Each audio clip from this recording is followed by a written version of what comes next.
Yesterday we received this device, this low level switch, and we initially reported it was not working.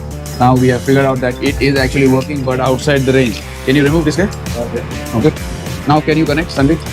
Case common and I Test the meter. Okay. The meter is working. Now see. Just above. okay.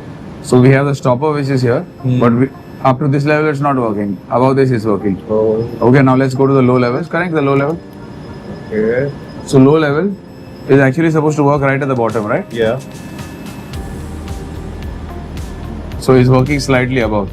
So I think the whole setup has to be lifted up Yeah. by about 5 millimeters. Okay, so remember, of course, you need to check every new part that you receive. It may not be brand new and working right away. There are chances it might fail. Your attempts, your time, your energy will get wasted.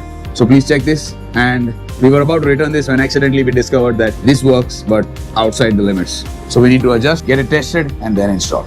So now once we take it to the workshop, we'll remove the low-level float. First, we take off the locking clip.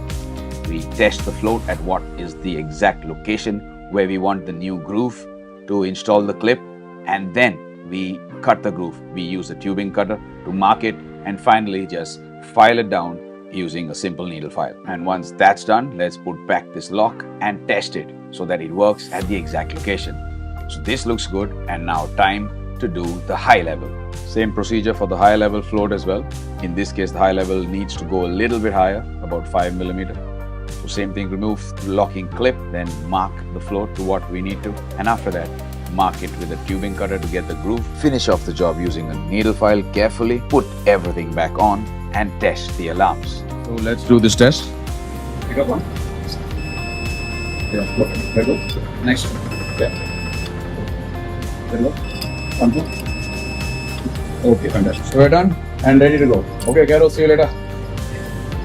Alright, so now we just install it on the engine and then test it there in place, of course. So take care, bye-bye, and stay safe. So now my ETO has safely installed this on the engine, and time to test this out. Now test low level. Tell him receive. I hope you guys seen that, sometimes even original spares from the maker, the original spares also may not work, may be slightly miscalibrated, or they could have got damaged on the way, on the transport to the vessel. Remember, at sea, we need to make do with what we have. But remember, safety is number one. That's it for now. Take care, bye-bye, and stay safe.